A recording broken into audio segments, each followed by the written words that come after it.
Right, let's jump into how to create the mixins and attach them to our design here. So in our home, I'm going to add in a new one. So I'm going to add in the class of info box like we had before. And I only want to hit the flex this case and the H1 that is inside this one.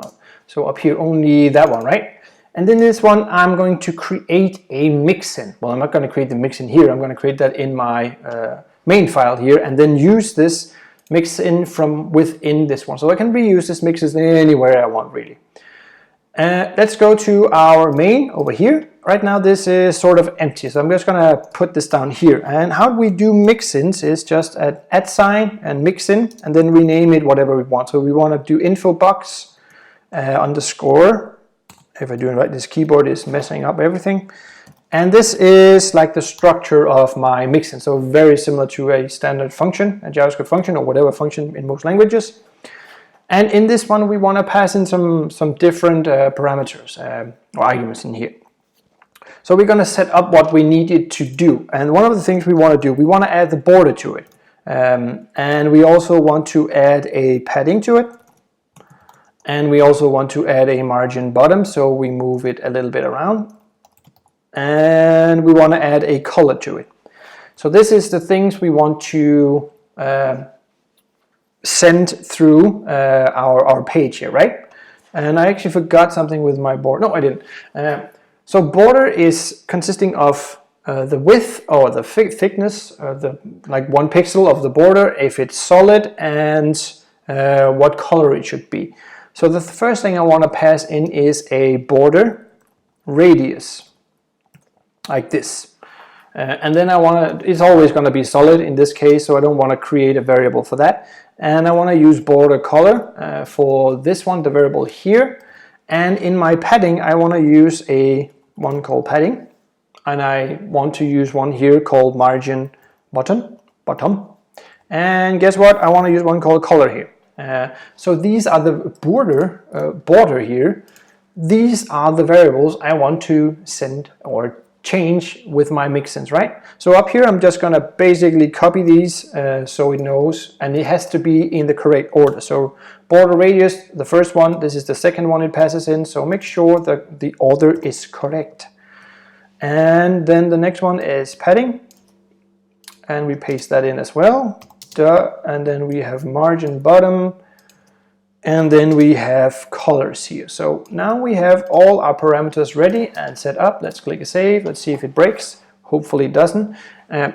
Now we can use this mixin in our application. And we can even add to it. So it just passes in these things. And let's go to our navigation where we have this, where we want to style it. Wasn't it here? It was in home, sorry. Not navigation. I'm going to close this one. So in here we have our info box, our H1s, and we want to now do a @ sign, and we want to include like this, and then the name of our info box underscore mixin, I think it was. So this is our include. So this is where we send in parameters, and the first thing we wanted to send in was we want to send the color of the border, we want to send in margin, bottom, paddings, and so on. So all these things here, right? Radius, color, and so on. So let's start by doing this. The first thing we want to do, we want to add 5 pixels to the radius. That's great. We want to do the map get because we are using all these things, these Scss maps, and we want to grab the one called white. So that's passing in the color. We want to add 10 pixels to the, I can't even remember what that specifically is, the padding, and the margin bottom we want to add 5. And then the last one, we want to grab this color here again. So we pass this in with a map get, and this is our include. So over here you can now see we have this set up, and it also passes it through all 4. So that's cool, right? Woohoo! Great for us. Now I just want to do a little bit more for this one, because mixins, this is why mixins are so awesome as well. We can include parts of it, and then we can add more to it if we want to. So single things. So like we want the font weight to be bold. Font weight. We want it to be bold. We want it to text transform to uppercase, if it's not uppercase right now. We also want it to be font size. We want to change the size of this to 16 pixels. Maybe it goes really small. Whoops, what did I do? Up here I have an error with a comma instead of a semicolon. There we go. So now it looks like this. This looks better. And what else do I want? I want to add a text align. So we want to center this now. We can also use HTML attributes in Vue, but I want to do it this way. And then if I wanted to, I could add font families and so on, but we'll add a Google font later on to this if we want. But now we have our setup for basically most of it. So we can reuse this layout for a lot of our app. So you can see if you go down here, woo, we have to, like, this is really squished though. But down here we have our set everything up, so we could also remove this space if we want to, but it's also responsive, sort of. I'm gonna go with sort of in this one. Cool.